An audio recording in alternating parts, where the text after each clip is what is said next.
Welcome to Coached Soul, a podcast for a better you.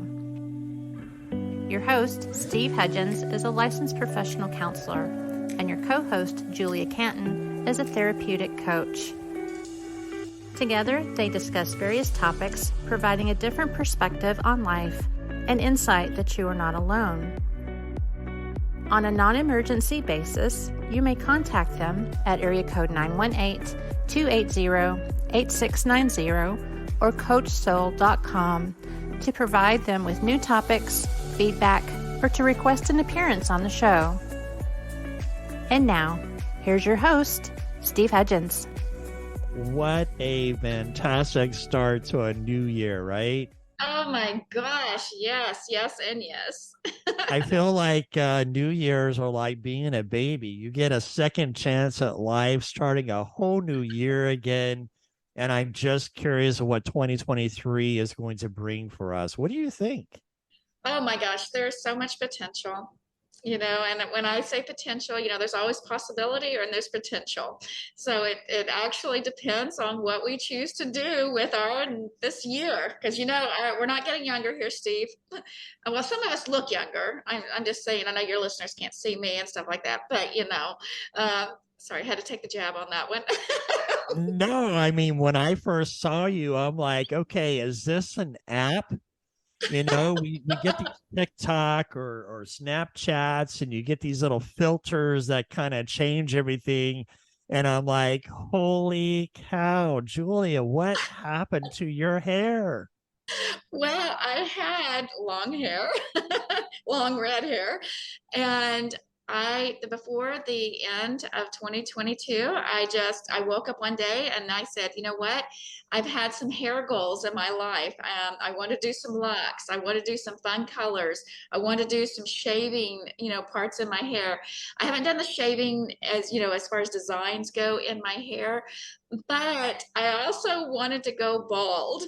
And so unlike most people that wait for the new year, to make resolutions and they're going to carry it out, I'm one of those people that says, I'm going to do this thing and I do it now.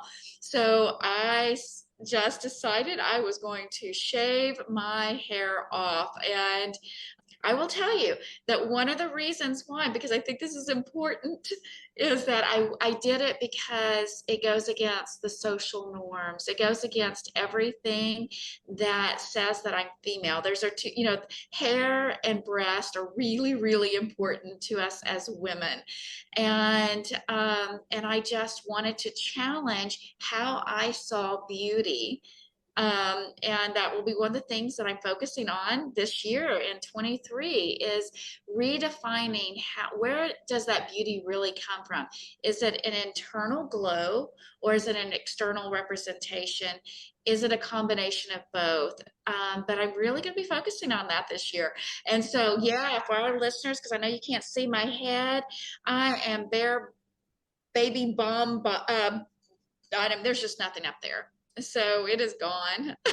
No, you shocked me because I thought, okay, are you playing? This is not April Fool's here. And I thought this was an app, but you really did. One of the things that I was always told is when a woman cuts her hair is to spite a man, is because this is the only thing that she knows how to control in her life. I've never heard that. Wow. Yeah, so I'm like, it's an interesting perspective when she feels controlled by a man, that this is what happens.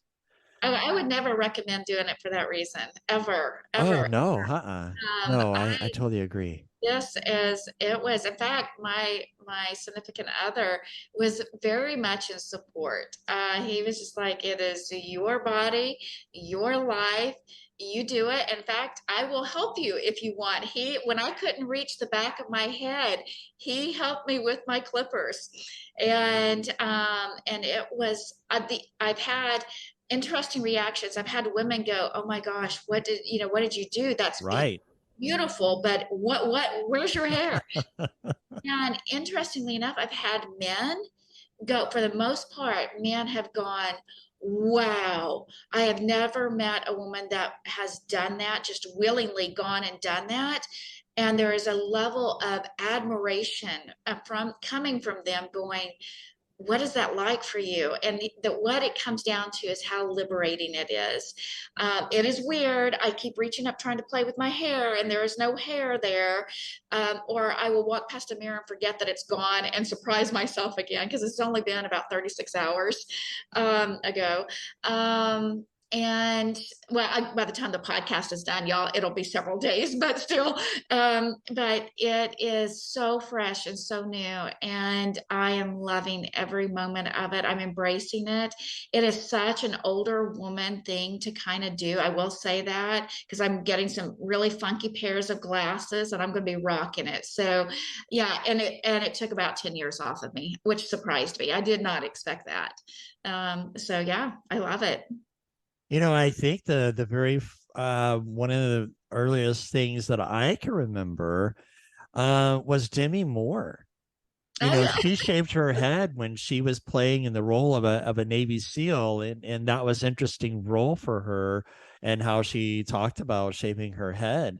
Yes. And so when we think about challenges, New Year's can present challenges. And it's funny because we want to die the past, 2022, begin a new year, 2023. And so it's funny because every year we talk about New Year's resolution. Oh my gosh, I hate New Year's resolutions with a passion.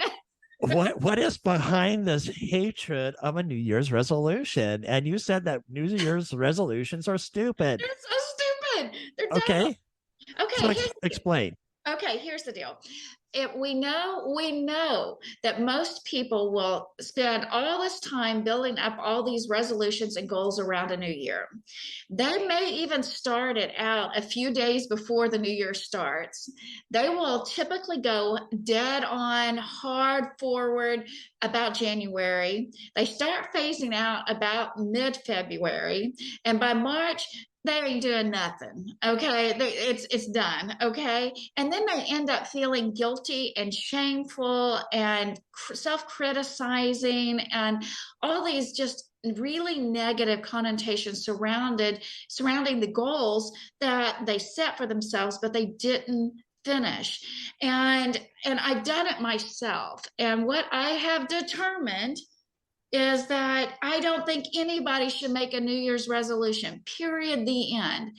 I think it is better to sit down at the beginning of the year and say, for today, what is one thing I want to accomplish today? And then what is one thing I want to accomplish this week? Okay. And you build it on a day by day, week by week experience and success as you build it up based on success. So if today I were deciding I was going to shave my head and I had a full set of hair, I'm not going to set the goal up or the New Year's resolution to do that thing. I'm so sorry. Probably need a drink of water here, but I'm not going to set it up to do in 30 days because what's going to happen in that 30 days? I'm probably going to talk myself out of it. I'm going to find reasons to not accomplish it. I will go through the rumination of what others might think. I mean, I'm just throwing some things out there. Okay. I didn't have that experience with my hair, but I can see those kinds of things happening. For me, I would have said, hey, I'm going to do it by 10 p.m. tonight. And by 10 p.m., I need to have had my hair shaved. Why? Because I made the commitment to do the thing. And so, for instance, on my hair, I just 5 p.m. hit and I said, okay, time to go do it. Once I made that cut, I made sure I made it in the middle of my head so I couldn't go back because it's easy if you do it around the ears to hide that. I started that first cut right in the center. So I gave myself no option to back out. And I think that what happens with New Year's resolutions and why I find them so irritatingly stupid is that we give ourselves too many reasons to not accomplish the thing we said we wanted to do. And we set ourselves up to be able to back out of it. It's not necessarily a failure. It's just that when we break our word with ourselves, then we set ourselves to do that up again and over and over and over. And then eventually we're in that self-criticizing mode and shaming, self-shaming, and there's just no reason for it. Why do it? So I'm very much, hey, if you're gonna set a goal, let's just get it done. No, totally agree. And research has shown that about 80% fail to follow through in the New Year's resolutions by February, which is interesting. And the reasons why resolutions don't work is because sometimes I think we try to change our entire life overnight. Yes. And we want to be able to make this quick turnaround change.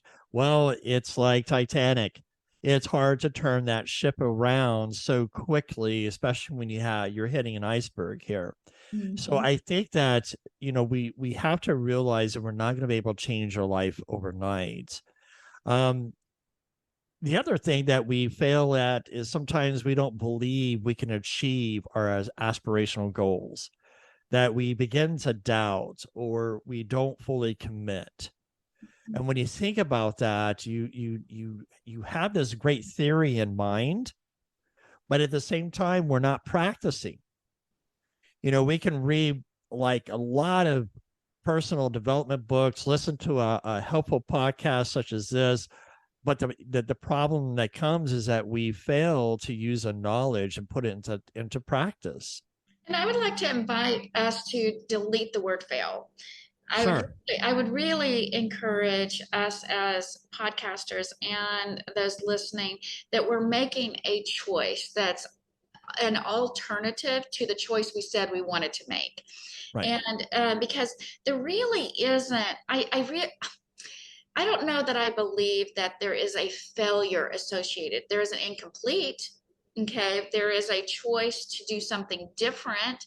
There is it's just another alternative, and we didn't meet the goal that we said we were going to do for ourselves. So, is that a failure issue, or is that a self-integrity issue? Well, the other thing when I think about what you're sharing, and you hit on a great point, that I think sometimes our resolutions become a source of suffering instead of enjoyment. And they become a source of stress for us, that we begin to feel that we're not going to be able to accomplish. And so we provide a lot of reasons or justification or rationalization of how not to carry through. But when you think about the dynamics of a resolution, they're too vague. And for example, I mean, let's say we want to exercise more. Well, that's way too general. It lacks concreteness. Well, tell me what's more all about exercise. And so we begin being frustrated. But the other thing about resolutions is that change. A lot of people are afraid of change. And change becomes hard and difficult. And so because we're not used to the change and we're drastically going from one extreme to the other in our resolution, we set ourselves up for not being able to complete that resolution. Well, I think there's something to kind of review there also, Steve, is that oftentimes we are more comfortable with where we are than we are being comfortable with the idea that change is occurring all the time anyway. Okay, with a resolution or goal setting, we actually are we're trying to set ourselves up to electively change something. But what we miss oftentimes is that everything is ending, everything is changing, and everything is dying. Those are three truths that is constantly happening in our lives. We don't get to elect to not have any of those. Okay, they're occurring continuously, and so when I think that as we're discussing New Year's resolutions and the opportunity to make changes in our lives, that And I love how you said that there was a generalization of the goal that we set up initially, that there's not enough detail, supportive detail to make it successfully completed. That one of the things that might be beneficial in discussing with our audience is what to do if they do go ahead and set up this resolution. It's too general, and they get to a place of where they're struggling to keep the commitment. What are some things that our listeners can do to help reinforce that next step towards that goal versus just quitting? Okay. I think it's how we look at it. Is that enough? Well, here's where I'm going with this. I use a thing in my practice, or when I use groups, sometimes I'll use some pens, and I call them my magical pens. Why? I don't know. I guess because they're magical. But there's about 4 or 5, maybe 6 pens that I arrange in a number. And I ask them to look and tell me, what number do you see out of these pens? But what they don't know is just a little bit far from, and I'm using my hands and like they can see.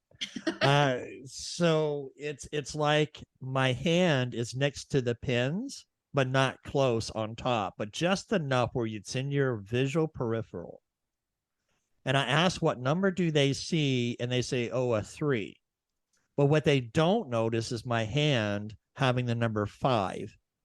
I change the pins again. What do you see? And I change my hand to a 2.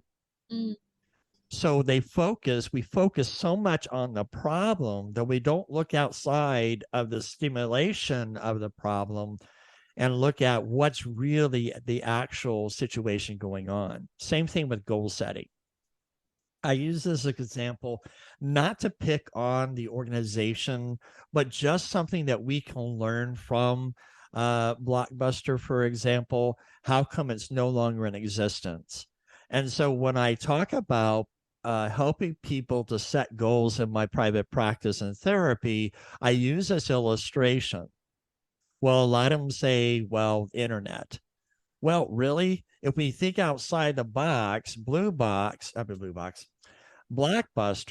could have thought outside the box. Instead of having red box, they could have been blue box. They could have uploaded all their CDs and created their own server and call it Blueflix. They could have taken the buildings they owned and leased them out or gotten out of the lease, but they could still have a few stores in rural areas that are hard to get internet. So there was a lot of plethora of information that they could have used to thrive and excel in being a multi-billion-dollar company.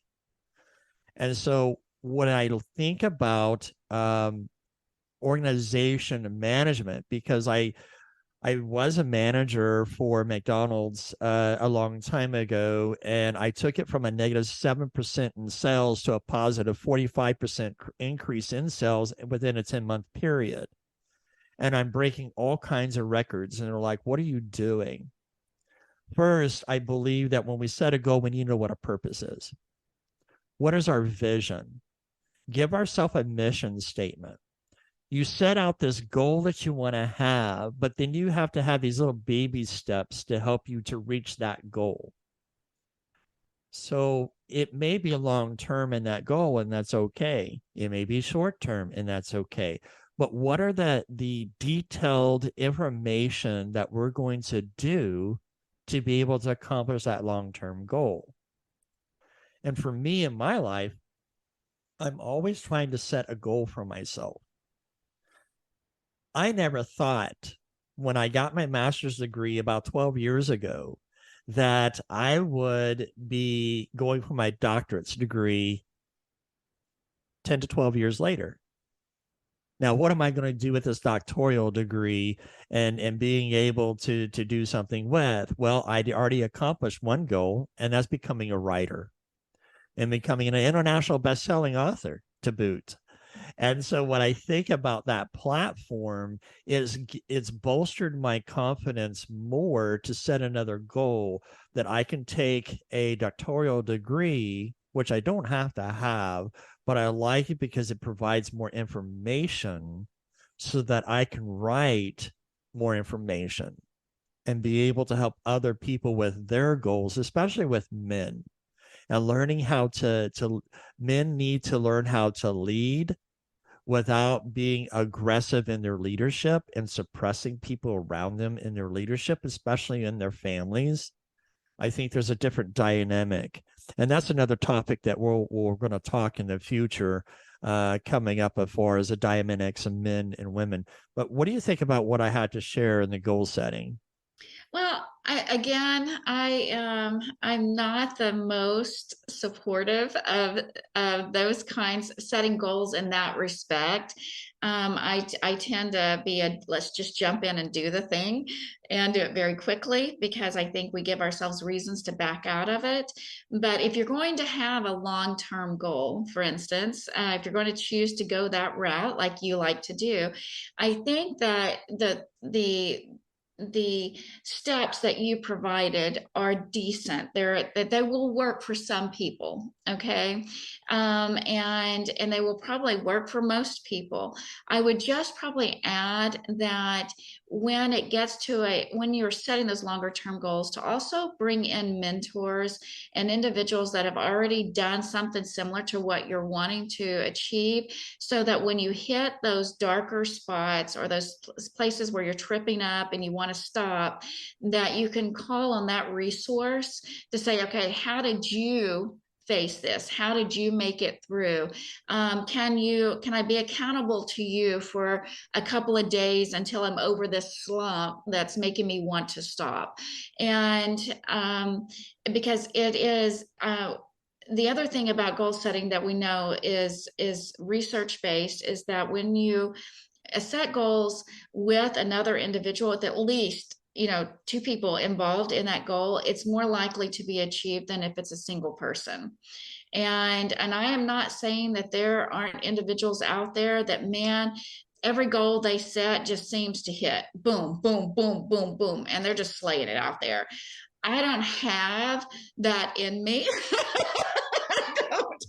Well, my secret is military. Military taught me discipline and being able to go there. So I do appreciate, there's two different dynamics here. Yes, there is. Which is great because I come from a business orientated how to succeed in business, and you come from a different dynamic. Yes, which is both combined together can be so powerful in being able to create healthy goals for yourself. The object is to be able to set a goal that you can achieve and be able to build upon that goal. And you just keep stair stepping until you reach that ultimate goal in doing it. But I like what you have to say, because in order to have a goal, you need to have an accountability partner.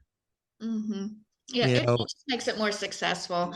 And it also allows for, like, my personality is one that I am not the most, I'm more of a flowy type personality, and more spiritually, just I've been more like water or air versus stone. Okay, I mean that's just the way that, or maybe even fire. But it is because of that, I want to work on things very, very sporadically, and if I don't achieve them in a short period of time, then I'm probably going to get distracted and go on to something else. But then I will return back to that goal at a later time. So it doesn't ever get written off. It just takes me a little while to maybe circumvent back to it. And so it takes all different kinds of people and personalities to be able to achieve some of these. Would it be beneficial if I had a little bit more of that discipline side of me? Probably, because I used to be in law enforcement, and that, before the stroke had happened, I was very black, white. There was no gray area. It was either wrong or it was right. That was it. And the stroke changed how my brain worked and how my heart works. Mm-hmm. And I'm just very much like, when it comes to me, it comes to me. When it doesn't, it doesn't. It's okay. And And if it's feeling stressful or contentious to me, then I am less likely to move toward it.